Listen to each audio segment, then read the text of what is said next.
جذباتی لوگ ہیں جو یہ باتیں کر رہے ہیں کہ نماز سے تو مصیبت ٹلتی ہے, تو نبی کے سمجھ میں یہ بات کیوں نہیں آئی؟ آپ نے صحابہ کو حکم دیتے کھڑے ہو باجماعت نماز پڑھو, تیر آئیں گے دیکھا جائے گا, شہید ہو جائیں کوئی مسئلہ نہیں, نماز پڑھ کے دعا مانگیں گے سب سیٹ ہو جائے گا. او بھائی اسباب یہ کہتے ہیں کہ تیر جب آتا ہے نا, گولی جب آتی ہے تو وہ نمازی اور روزے دار اور بے نمازی میں فرق نہیں کرتی. آپ نمازی کے یہاں رکھ کے بندوق چلائیں گے وہ بھی مرے گا, چرسی کے رکھ کے چلائیں گے وہ بھی مرے گا. یہ گراؤنڈ ریئلٹی ہے. اسی وجہ سے تو نبی نے حکم دیا کہ جب نماز میں سانپ نظر آئے تو نماز توڑ کے سانپ کو مار دو. یہ صحیح حدیث ہے.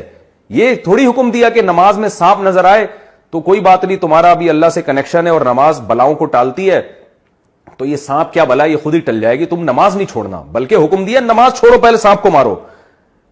کیا مذہب کا بھائی کیا تصور پیش کیا جا رہا ہے؟ یہ جنونی قسم کے جو لوگ ہیں, کیوں مذہب کا بیڑا غرق کر رہے ہو, کیوں لوگوں کو برباد کر رہے ہو مذہب کے نام پہ؟ علم صحیح نہیں ہے تو چپ رہ جاؤ, یہ زیادہ بہتر ہے تمہارے لیے. تو یہ نبی صلی اللہ علیہ وسلم کی تعلیمات ہے جو میں آپ کو بتا رہا ہوں. اب آپ دیکھیں, آپ صلی اللہ علیہ وسلم نے وہ تمام اسباب اختیار کیے غزوہ خندق میں. جب آپ نے اپنی ذمہ داری پوری کر لی, پھر اللہ کی طرف سے معجزے بھی صادر ہونا شروع ہوئے. جب صحابہ کرام کو بھوک لگی ہے, بھوک سے بے ہوش ہونے لگے, مرنے لگے, شہادتیں ہونے لگی, یہ حالت ہو گئے صحابہ کے. اب چونکہ ان کے پاس کوئی آپشن نہیں تھا, پھر کیا ہوا ہے کہ ہانڈیوں سے سالن نکلنا شروع ہوا, اور آپ صلی اللہ علیہ وسلم نے حکم دیا کہ بھئی ڈھکن نہیں ہٹانا دیگچے سے, اور صحابیہ کو حکم دیا کہ برتنوں میں سالن ڈالتی رہو اور ڈھکن نہیں ہٹانا. اتنا سا شوربہ تھا اور وہ سینکڑوں صحابہ کو کافی ہو گیا.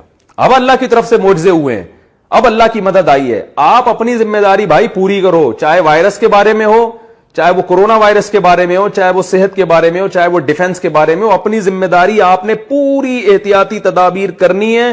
اس کے بعد پھر اوپر سے اللہ سے دعائیں مانگیں, مدد آئے گی. پیڑے کھانے کے بعد آپ دعا مانگو گے, مدد نہیں آتی اللہ تعالیٰ کی, مرواؤ گے آپ لوگوں کو.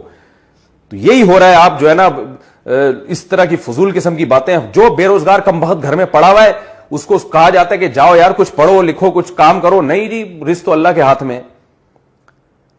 میں دیکھتا ہوں ہمارے ہاں ایک شوگر کے مریض تھے, ہوٹل میں بیٹھے ہوئے چائے پی رہے, چینی آئی تو چائے میں چینی ڈال رہے ہیں.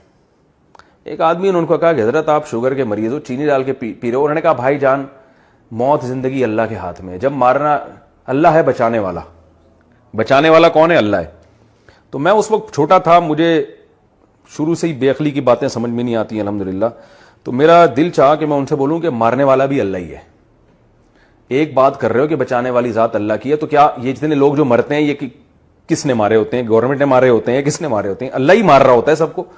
تو جو بچانے والا ہے وہ بھی اللہ ہے اور مارنے والا بھی اللہ ہے. اور اللہ کا قانون یہ ہے کہ جو کوشش کرتا ہے اکثر اس کو بچا لیا جاتا ہے, جو کوشش نہیں کرتا وہ اکثر مر جاتے ہیں. آپ دیکھیں یورپ میں لوگوں کی جو طبعی عمر ہے نا وہ بڑھ گئی ہے, اس لیے کہ وہ اپنی صحت کا بہت خیال کرتے ہیں, اس لیے ان کی جو بوڑھے بہت دیر سے ہوتے ہیں. ہمارے ہاں 60 سال کے آدمی کو دیکھو آپ. میں تو سفر میرے باہر ملکوں کے شروع ہو رہے ہیں, بہت کچھ ہم نے ان ملکوں کے بارے میں سنا ہوا تھا, لیکن جب وہاں جا کے دیکھا تو بالکل اپوزٹ پایا ہم نے. ان لوگوں کی صحتیں بہت, وہ تو وائرس آ گئے, وہ تو اللہ کا عذاب بن کے جس نے پوری دنیا میں تباہی مچا دی ہے, لیکن جرنلی ان لوگوں کی صحتیں بہت اچھی ہیں, عمریں ان کی لمبی ہیں. وجہ اس کی یہ کہ وہ خیال 60 سال میں تو وہ بعض ان میں یہ کہتے ہیں کہ اب تم نے جینا شروع کیا ہے. ہمارے ہاں 60 سال کے آدمی کا حال دیکھو آپ, توندیں نکلی ہوئی ہیں, اور اس کی شوگر کا مریض ہوگا, بلڈ پریشر کا مریض ہوگا, اور گردے اس کے فیل ہو چکے ہوں گے. ہمارے ایک دوست ہیں کینسر کے بہت بڑے اسپیشلسٹ ہیں, یو کے میں ہوتے ہیں, میں ان کا کئی دفعہ تعارف کروا چکا ہوں, اور ہیں پاکستانی, بڑے نیک آدمی ہیں.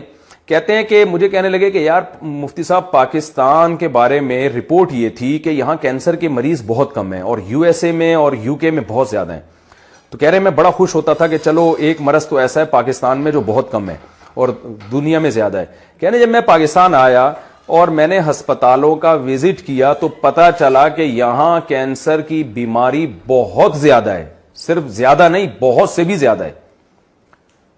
تو کہہ رہے ہیں پھر میں نے کہا یار رپورٹ کیوں نہیں ہے؟ پتا چلا کہ یہاں رپورٹ تیار ہی نہیں ہوتی ہے, یہاں کوئی ڈاکومنٹ بنتے ہی نہیں ہے کہ کتنے مریض ہیں اور کتنے نہیں ہیں. کہہ رہے ہیں ہسپتالوں میں جا کے پتا چلا بھائی یہاں تو, اور خاص طور پر بریسٹ کینسر جو خواتین میں ہو تو بہت ہی زیادہ ہے. تو وجہ کیا ہے بھائی؟ یہ کیا شریعت کی تعلیمات ہیں؟ کیا صحابہ ایسے تھے؟